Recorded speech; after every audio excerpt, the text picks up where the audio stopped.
بسم اللہ الرحمن الرحیم۔ السلام علیکم دوستو۔ حدیث قدسی میں نبی کریم صلی اللہ علیہ وآلہ وسلم نے فرمایا ہے، اللہ تعالیٰ فرماتا ہے کہ میں نے حضرت آدم علیہ السلام کی مٹی کو اپنے ہاتھوں سے اچھے طریقے سے گوندھ کر اس کا خمیر تیار کیا تھا، پھر میں نے اس خمیر کو 40 سال تک خمیر کی حالت میں رہنے دیا۔ وہ خمیر 40 سال اسی طرح پڑے رہنے کی وجہ سے اتنا خشک ہو گیا تھا کہ وہ ٹھٹری کی طرح بجنے لگا۔ جو کوئی بھی اس خمیر پر ہلکی سی ضرب لگاتا تو وہ خمیر سے اس طرح کی آواز آتی تھی جیسے ٹھکری کو ضرب لگانے سے آواز سنائی دیتی ہے۔ اللہ تعالیٰ فرماتے ہیں کہ میں نے 40 سالوں میں سے 39 سال اس خمیر پر غم کی اور 1 سال راحت اور سکون کی بارش برسائی تھی۔ یہی وجہ ہے کہ انسان کا زیادہ وقت غم کو برداشت کرتے ہوئے ہی گزر جاتا ہے۔ 40 سال کے بعد اللہ تعالیٰ نے اس خمیر سے حضرت آدم علیہ السلام کے پتلے کو تیار کیا۔ کئی سالوں تک اللہ تعالیٰ نے حضرت آدم علیہ السلام کے پتلے میں جان نہیں ڈالی تھی۔ فرشتے زمین پر اترتے اور آسمان پر چڑھتے ہوئے اس پتلے کو دیکھ کر بہت ہی حیران ہوتے تھے، کیونکہ انہوں نے اس سے پہلے کبھی بھی انسان کی شکل نہیں دیکھی تھی۔ ایک دن حضرت آدم علیہ السلام کے پتلے کے پاس سے ابلیس اپنے ساتھیوں کے ساتھ گزر رہا تھا۔ ابلیس نے حضرت آدم علیہ السلام کے پتلے پر ہلکی سی ضرب لگائی تو وہ کھوکھلا تھا۔ اس پتلے سے مٹی کے کھڑکنے کی آواز آئی۔ ابلیس اس پتلے میں داخل ہوا اور پیچھے سے باہر آ گیا۔ ابلیس نے اپنے ساتھیوں کو کہا، یہ پتلا کھوکھلا بنا ہے، یہ اپنی بات پر ثابت قدم نہیں رہ سکے گا۔ ابلیس نے اپنے دوستوں سے کہا، اگر اس کو ہم سے افضل بنایا گیا تو تم سب کیا کرو گے؟ انہوں نے جواب دیا کہ ہم تو بس وہی کریں گے جو ہمارے رب کا حکم ہوگا۔ اس پر ابلیس نے اپنے دل ہی دل میں سوچا، اگر اس کو مجھ سے افضل بنایا گیا تو میں اس کو ماننے سے انکار کر دوں گا۔ استغفر اللہ۔ پھر اللہ تعالیٰ نے روح کو حکم دیا کہ اس قالب میں داخل ہو جا اور تمام حصوں میں پھیل جا۔ جب روح قالب کے پاس پہنچی تو جسم تنگ و طریق پایا، اندر جانے سے رک گئی۔ بعض روایات میں آتا ہے کہ تب نور مصطفیٰ صلی اللہ علیہ وآلہ وسلم سے وہ قالب جگمگا دیا گیا، یعنی وہ نور حضرت آدم علیہ السلام کی پیشانی میں امانت رکھا گیا۔ اب روح آہستہ آہستہ داخل ہونے لگی۔ ابھی سر میں تھی کہ آپ کو چھینک آئی اور زبان میں پہنچی تو آپ علیہ السلام نے الحمدللہ پڑھا اور اللہ تعالیٰ نے اس کے جواب میں یرحمکم اللہ کہا، اور اللہ پاک نے فرمایا، اے ابو محمد، یہ اور ابو البشر آپ علیہ السلام کی کنیت ہے، میں نے تمہیں اپنی حمد کے لیے ہی پیدا کیا ہے۔ سبحان اللہ۔ جب روح کمر تک پہنچی تو آپ علیہ السلام نے اٹھنا چاہا، لیکن آپ علیہ السلام گر پڑے کیونکہ روح ابھی نیچے والے حصے میں نہیں پہنچی تھی۔ اللہ پاک نے فرمایا، خلق الانسان من عجل، انسان جلد باز پیدا کیا گیا۔ پھر روح تمام جسم میں پھیل گئی تو آپ علیہ السلام کو حکم ہوا کہ فرشتوں کو سلام کرو۔ آپ علیہ السلام نے کہا، السلام علیکم۔ فرشتوں نے جواب میں وعلیکم السلام کہا۔ اللہ پاک نے فرمایا، یہی آپ کے لیے اور آپ کی اولاد کے لیے سلام کا طریقہ ہوگا۔ سبحان اللہ۔ آپ علیہ السلام نے عرض کیا، میری اولاد کون سی ہوگی؟ تو آپ علیہ السلام کی تمام اولاد کو آپ علیہ السلام کے سامنے کر دیا گیا۔ نبی کریم صلی اللہ علیہ وآلہ وسلم نے فرمایا، بے شک اللہ تعالیٰ نے آدم علیہ السلام کو پیدا فرمایا، پھر ان کی پیٹھ پر اپنا دست قدرت پھیرا اور آپ کی اولاد کو نکال ظاہر کیا۔ سبحان اللہ۔ پھر فرمایا، میں نے ان کو جنت کے لیے پیدا کیا اور یہ جنت والوں کا عمل کریں گے۔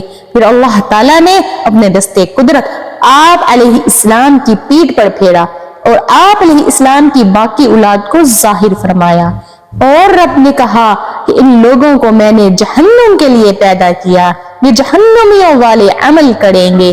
استغفراللہ۔ اور اللہ تعالیٰ نے حضرت آدم علیہ السلام کو تمام اشیاء کے نام سکھائے۔ اللہ پاک نے حضرت آدم علیہ السلام کو جو کچھ ہو چکا ہے یا جو کچھ ہونے ہے کا علم عطا فرمایا۔ پہلے معنی اور اس کے معنی کے لحاظ سے مقصد ایک ہی ہے کہ اللہ تعالیٰ نے آپ کو تمام چیزوں اور ان کے ناموں کا علم عطا کر دیا، خواہ وہ پہلے پائی جا چکی ہے یا بعد میں پایا جانا ہے۔ سبحان اللہ، اللہ تعالیٰ نے آپ کو تمام چیزوں کے احوال اور ان سے دینی و دنیاوی منافع جو متعلق ہیں ان تمام کا علم عطا فرما دیا تھا۔ ایک قول کے مطابق آپ علیہ السلام کو تمام زبانیں سکھا دی گئیں، اور ایک قول کے مطابق آپ علیہ السلام کو تمام ملائکہ کے ناموں سے آگاہ کر دیا گیا، اور ایک قول کے مطابق آپ حضرت آدم علیہ السلام کو تمام ستاروں کے ناموں پر مطلع فرمایا گیا تھا۔ سبحان اللہ، وہ اشیاء خواہ علمی ہو یا سفلی، جوہری ہو یا عرضی، ان تمام کے اسما کو اللہ تعالیٰ کے اسما ہی کہا جاتا ہے، کیونکہ تمام چیزیں اللہ تعالیٰ کی ذات پر دلالت کرتی ہیں۔ سبحان اللہ، اور اللہ تعالیٰ کی ذات کے جلوے تمام اشیاء سے ظاہر ہوتے ہیں، اگرچہ اللہ پاک ان میں مقید نہیں ہوتا۔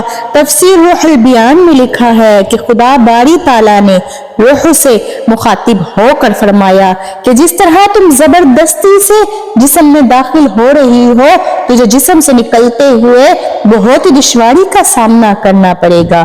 یہی وجہ ہے جب روح جسم سے پرواز ہوتی ہے تو انسان کو اس وقت بہت ہی دشواری ہوتی ہے۔ روح کا جسم میں داخل ہونے سے انکار کی اصل وجہ یہ ہے روح لطیف و نورانی ہے، جبکہ جسم آدم کثیف و ظلمانی ہے۔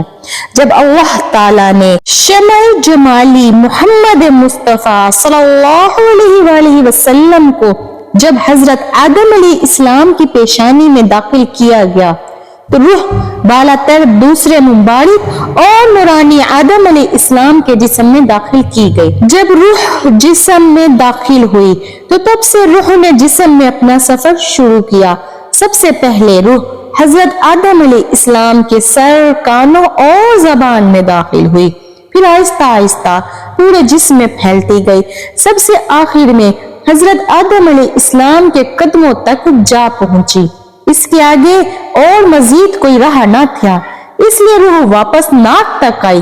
جب روح ناک کے نتھروں تک آئی تو حضرت آدم علیہ السلام کو ایک زوردار چھینک آئی۔ انسان کے جسم سے سب سے پہلے چھینک ہی کی آواز آئی، جو انسانی جسم میں روح داخل ہونے سے پہلے سب سے پہلی آواز تھی وہ چھینک کی تھی۔ اللہ تعالیٰ نے حضرت آدم علیہ السلام سے فرمایا کہ کہو الحمدللہ رب العالمین۔ اللہ تعالیٰ کے حکم سے حضرت آدم علیہ السلام نے یہ الفاظ بولے۔